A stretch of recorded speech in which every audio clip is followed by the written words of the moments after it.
एक कर्मयोगी, अपनी धुन के धनी, जिनकी सोच में स्पष्टता थी, वचनों में दृढ़ता थी, स्वयं को स्वयं के द्वारा स्वस्थ रखने की जो प्रेरणा देते थे, जिनका ये मानना था कि स्वस्थ रहना हमारे हाथ में है, तो रोगी बनना भी हमारे हाथ में ही है।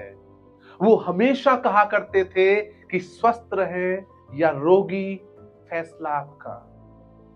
25 से अधिक पुस्तकों के जो लेखक थे, आरोग्य आपका पुस्तक जिनकी बहुमूल्य खजाने के रूप में देखी जाती है, जो सुख, शांति और उत्तम स्वास्थ्य की हर जनमानस के लिए उत्तम भावना भाते थे। जहां भी, जिस जगह भी उनकी स्पीच होती थी, उनके सत्र होते थे, उसकी शुरुआत ही होती थी, भावना दिन रात मेरी, सब सुखी संसार हो। ऐसे पवित्र हृदय, शुद्ध आत्मा के प्रतीक डॉक्टर चंचलमल जी साहब चौरड़िया, ऐसे अद्भुत एवं विलक्षण व्यक्तित्व के धनी डॉक्टर चंचलमल जी साहब चौड़िया, आदरणीय चौड़िया साहब से 2007 में प्रथम मिलन हुआ। 2007 से 2024 तक की उनकी यात्रा, वो जुनून के प्रतिबिंब थे। जिस चीज को धारणा धार ली, उसको वो करके छोड़ते थे। मैं सौभाग्यशाली हूं कि घंटों उनके साथ में बैठने का मुझे सौभाग्य प्राप्त होता था। एक एक दिन में 8-8, 10-10 घंटे उनसे स्वास्थ्य पे मौलिक चिंतन। उनकी सोच बिल्कुल मौलिक थी, कहीं से पढ़ा हुआ लिखा हुआ नहीं होता था। उनका एक ही मिशन था, एक ही लक्ष्य था कि जो मौलिक चिकित्सा पद्धतियां सरल है, सहज है, वो हर जनमानस तक पहुंचे। ऐसे लक्ष्य को धारण करने वाले चौड़िया साहब हमारे बीच में नहीं है, लेकिन उनकी वो चिकित्सा पद्धतियां हर जनमानस तक पहुंचे, ऐसी हृदय में भावना है। उनकी दाना मेथी चिकित्सा, उनकी एक्यूप्रेशर चिकित्सा, उनकी तैलीय चिकित्सा, उनकी मुद्रा चिकित्सा, उनकी गौधुआ आसन चिकित्सा, उनकी हास्य चिकित्सा हर जनमानस को पसंद आती थी।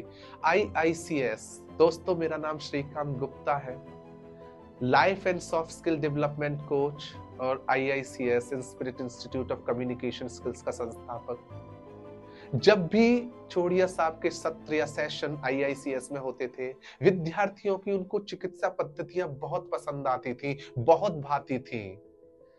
चौड़िया साहब को लेकर के एक मानस ये था कि वो बहुत गंभीर व्यक्तित्व के धनी थे, लेकिन मैं उनके साथ में गंभीरता में भी और हास्य प्रमोद में भी हर तरीके के रूप में मैंने उनको निहारा है, देखा है। और मैं ये कह सकता हूं कि उन जैसी पवित्र आत्मा, उन जैसे बात के धनी, वचन के पक्के लोग विरले होते हैं। बस अंतः प्रेरणा से एक आवाज आई कि उनकी चिकित्सा पद्धतियों को जनमानस तक पहुंचाया जाए। तो आज मैं आपके सामने उनकी टॉप 5 चिकित्सा पद्धतियां शेयर करूंगा। आप उन चिकित्सा पद्धतियों से जरूर लाभ उठाएंगे, ऐसा मेरा विश्वास है। और मुझे लगता है यही मेरी उनके प्रति सच्ची श्रद्धांजलि होगी। उनकी पहली चिकित्सा पद्धति एक्यूप्रेशर। वो कहते थे कि एक्यूप्रेशर, जो ये हाथ है, इसमें आपका पूरा शरीर के रोगों का इलाज है। उनका मानना था कि ये दो आपके पैर है, ये दो हाथ है, ये आपका बीच वाला हिस्सा है और ये आपका धड़ है। तो अगर आप धड़ से लेकर के ऊपर तक कहीं भी किसी भी तरह का रोग या दर्द है, तो आप यहाँ पे इन अंगों पे, इस अंगूठे पे एक्यूप्रेशर कर सकते हैं और आपको निदान मिलेगा, आपको उत्तम स्वास्थ्य लाभ होगा। अगर आप इस बीच वाले हिस्से में अगर आप एक्यूप्रेशर करते हैं, तो ये बीच वाला जो हिस्सा है, ये यहाँ पे आपको किसी भी तरह के रोग की जो संभावना है वो खत्म हो जाएगी। ये पैरों के लिए, ये दो हाथों के लिए, ये पूरा हमारे शरीर की बनावट है। तो आप जब भी समय समय पर एक्यूप्रेशर करते रहे, जिससे आपकी बॉडी एक्टिव रहे। ये पहली चिकित्सा पद्धति थी और उनकी सारी चिकित्सा पद्धति जो थी वो सरल थी। आप बैठे बैठे जहां पे भी हैं, कहीं भी हैं, वहां कर सकते हैं। उनकी दूसरी चिकित्सा पद्धति थी दाना मेथी। उनका मौलिक चिंतन देखिए, दाना मेथी हम खाते हैं, स्वास्थ्य के लिए बहुत उत्तम होती है। उनकी दाना मेथी स्पर्श चिकित्सा भी थी।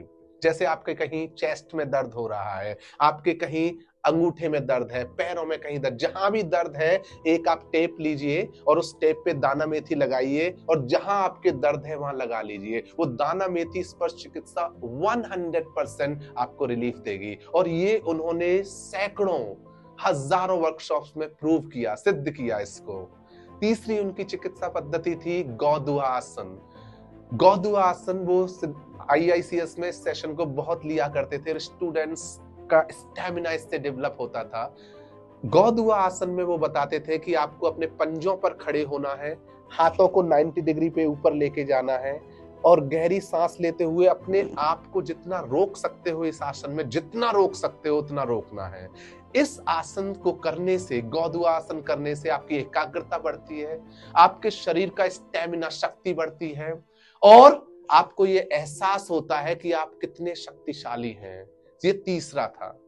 चौथा उनका था तैलीय चिकित्सा। आप सूर्यमुखी के तेल को सुबह सुबह मुंह में लीजिए, 1 चम्मच, उसको करीब आधा मिनट 1 मिनट घुमाइए और फिर उसको आप निकाल दीजिए बाहर। इससे आपका ब्लड सर्कुलेशन सही होता है, ब्लड के सेल्स अच्छे होते हैं।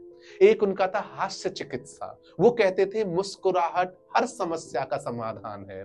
उनका मानना था कि जब भी आपको, वो तो हमेशा कहते थे कि सुबह एक जगह बैठ जाइए और आपका गला भी इससे खुलेगा, आपके मसल्स खुलेंगे और आप मुस्कुराइए। वो हास्य चिकित्सा से ज्यादा मुस्कुराहट की चिकित्सा को बल देते थे और वो कहते थे अंदर से हंसिए। मैं आपको इसका एक डेमो दिखाऊं कि वो ऐसे कहते थे, गहरी सांस लीजिए,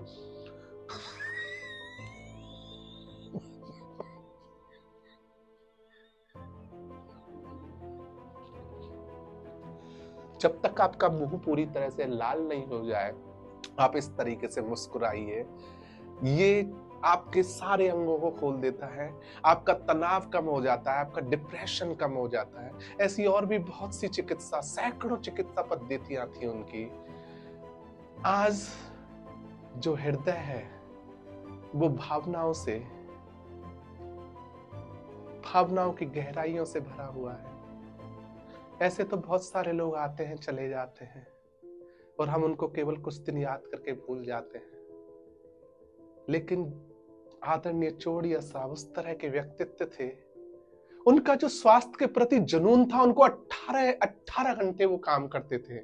82 साल की उम्र में भी लोगों तक उस संदेश को पहुंचाने के लिए जो उनका जुनून था वो वास्तव में काबिले तारीफ था। ऐसे व्यक्तित्व विरले ही होते हैं। उन विरले व्यक्तित्व को भावपूर्ण श्रद्धांजलि। उनकी चिकित्सा पद्धतियां जनमानस तक पहुंचे हैं, वो हमारे हृदय में हर वक्त विराजमान रहे। वो जहां भी रहे, जहां भी है, शांति में, स्वस्थता में उनकी आत्मा रहे। ऐसी उस प्रभु से मंगल मनीषा, मंगल भावना।